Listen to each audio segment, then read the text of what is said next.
Welcome back. All right, so 2 games tonight, and full disclosure at the start, my stepson, his birthday.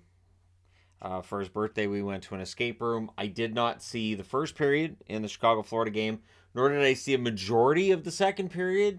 I rushed into the house as soon as we got home and caught like the last minute of it.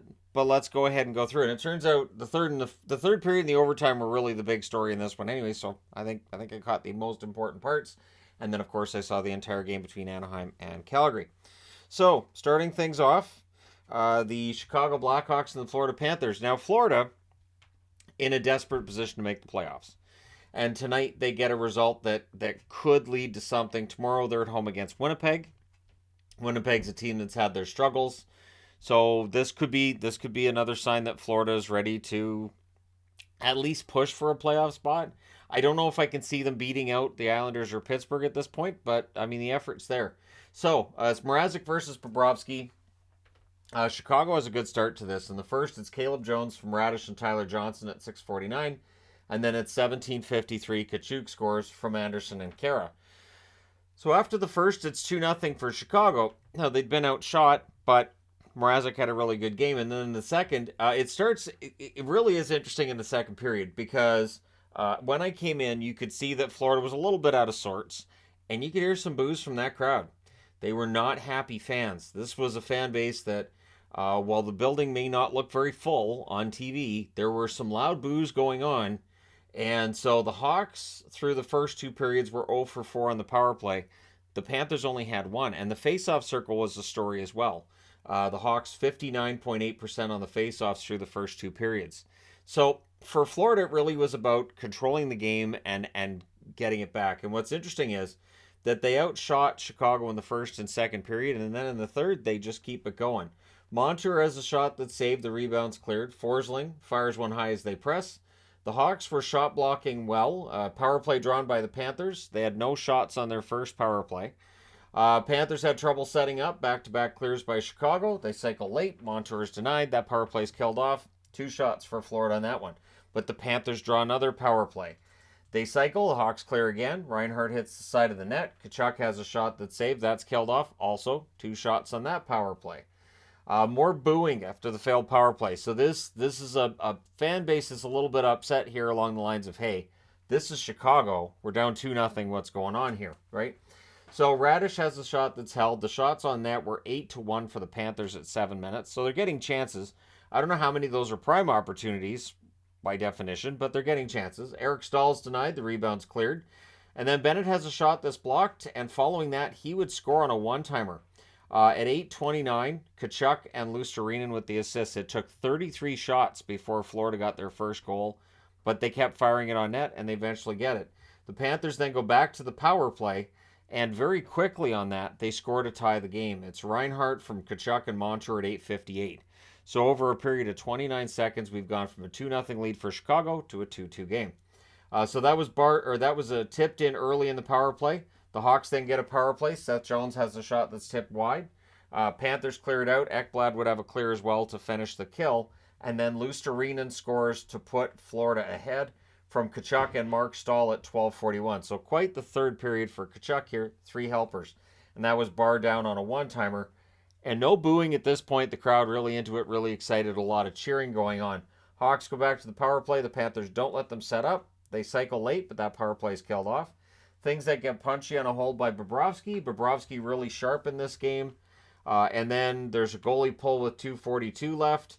And eventually Chicago ties it. It's Gutman from Kara at 19:15. And he buries that rebound on a press, so Gutman with his 4th of the year. The Panthers had empty net goal chances. Couldn't hit the net. The Hawks blocked 1 or 2. And that's what ends up happening. So Mark Stahl then tries for the buzzer beater, but that's saved. We're going to overtime. In the overtime, the Hawks control early. The Panthers take it away, and they set up. Luostarinen has a chance that's held. Bennett steals one, goes beast mode, but he loses an edge, so the puck goes the other way. Dickinson's denied on a 2-on-1 opportunity, and then Athanasiou fires one wide on a rush. Then Montour bats one backhand, 5-hole, and Barkov and Verhaeghe with the assists at 2:43. Florida with a huge comeback victory to win this one 4-3 in overtime. They go to 33, 27, and 6. It's an ugly way to get 2 points, but they get it. Chicago 22, 37, and 6 on the season, so they continue to put up points, which I'm sure will make San Jose fans happy. Shots in this one: 9-7 Florida in the first, 14-8 Florida in the second, 16-8 Florida in the third, and 4-1 Florida in the overtime. They outshoot Chicago 43-24. Power plays: Chicago 0 for 6, Florida 1 for 4. Hits 25-18 for Florida, so they out-hit them and outshoot them. Mrazek saves 39 out of 43, and Bobrovsky saves 21 out of 24. So again, the numbers would tell you Mrazek had the better night, but Bobrovsky played well too. All right, next up, this clearly a huge upset, and this is where, if you're a Flames fan tonight, probably feeling pretty dejected. It's Gibson versus Markstrom. Huberdeau has a net drive that's defended. Shots are 2-1 for Calgary at 3.5 minutes. They controlled large portions of this game. Benoit's denied. The Flames cleared out. The Ducks press at 7.5 minutes. Harrington has a shot that deflects wide. Power play for Calgary. There's a post for Huberdeau. That power play is killed off. It generated 3 shots. Power play after that, the Flames press with 8 minutes left. The Ducks then press with 3.5 left. Not that much going on in this game, to be honest, in that first period. Good flow, though. The game went quickly, but not a lot of really prime chances from the slot. Lindholm then has a slot shot that's saved after I wrote that, so I made that happen. Pressed by the Flames in the final minute. Mangiapane hits the side of the net, but it's scoreless after 1. Second period, early jump for the Flames. Toffoli's denied in close. Man, Toffoli was denied so many times tonight. Ducks press at 2 minutes. They're kept to the outside. Markstrom bailed himself out on a turnover. Kind of ends up in his feet, and yeah, he ends up saving that. That could have been embarrassing if that had gone in. Zadorov then has a net drive that's defended. The Flames press. The Ducks really doing a good job at this point of blocking him out. Huberdeau has a chance then that draws the power play, and Calgary would score on it. It is Backlund from Lindholm and Toffoli at 6:43. He tips that one in after what was a good cycle by Calgary. So they're up 1-0, and they should be. They're out playing Anaheim at this point. The Ducks look to answer. They couldn't get to the net, but then the Flames, on a failed clear, they turn the puck over, and Comtois makes them pay. He tips one in. Vetrano and Fowler with the assists at 7:47, and then the Ducks look for the lead.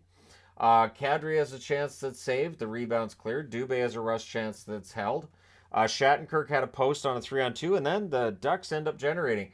And again, there's a turnover as Calgary's trying to get the puck out, and Leeson makes him pay at 11:33 from Comtois and Grant. He buries a rebound there.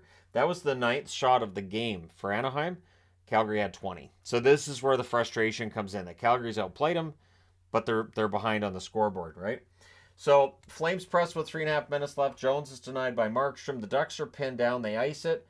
But on the next shift, so after the next whistle, next face-off, Terry ends up clearing it out. They do get that change. So after the second period, it's 2-1 for Anaheim.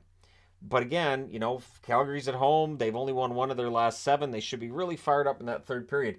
And they started out that way. So the Flames, 0 wins trailing after 2 periods. They're the only team in the National Hockey League that does not have a win when they're trailing after 2. That's not a great record. Coleman has a rush chance that's blocked. McGinn then had a shot that was held. Peltier with a rush chance that's saved. The Flames press, but they're not getting a lot of shots on net at this point. The shots are actually 1 apiece 5 minutes into the period. Not a lot of energy either from Calgary at this point, which, again, you need that because you desperately need points. You're sitting outside the playoffs. Winnipeg's been lagging lately. That spot's right there if you want to grab it. Last night, Nashville didn't look like they wanted it, and tonight, I don't know with Calgary. So, there's Grant clears a dangerous rebound. Anderson has one that he blasts wide. Ritchie fires one wide on a rush. The shots are 5-1 Flames at 9 minutes. So they're getting chances now. The Ducks stuck on 1 shot. Bend don't break defense, though, by the Ducks. So a lot of flipping the puck out to center ice. Get your line change. Flip it out to center ice. Get your line change. Frequent changes. Block the front of the net.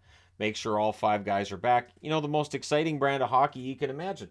So, Tanev clears a puck from his crease. That was a dangerous one. Then there's a glove save on Beaulieu. The Flames on their heels a little bit here, but not too badly. Toffoli's denied. We're down to 6:30 left. Grant has a net drive that's defended by Toffoli, so Toffoli was very good at both ends of the ice tonight. Mangiapane nearly ties it. The Ducks clear it out. And then the Ducks guilty of an icing with 3:31 left. I thought maybe the Flames would pull the goaltender there. They didn't. Backlund has a shot that's held with 1:44 left. The Flames ice the puck, so that delays them being able to get Markstrom out of the net. Goalie pull finally happens with a minute and a half left. Lindholm has a shot that's held with 29.7 seconds left. The Flames call a timeout. Whatever they discussed, doesn't matter. The empty net is hit at 19:58 by Derek Grant from Silverberg. So Grant with a goal and an assist, and the Ducks go in and they score the upset over the Flames. They go to 22-35-9 with the win. The Flames 29-24-13. The dream is fading quickly here for Calgary. So the shots on net favor Calgary the whole way through. 13-5 in the first, 9-5 in the second, 13-8 in the third. Final shots 35-18 for the Flames. Power plays, Anaheim didn't have any. Calgary goes 1 for 2. Hits 16-11 Calgary. Gibson saves 34 out of 35. He was fantastic. And Markstrom saves 15 out of 17. He made some key saves for the Flames along the way. They just didn't give him goal support. So let me know your thoughts in the comment section below, as always. Don't forget to hit like and subscribe.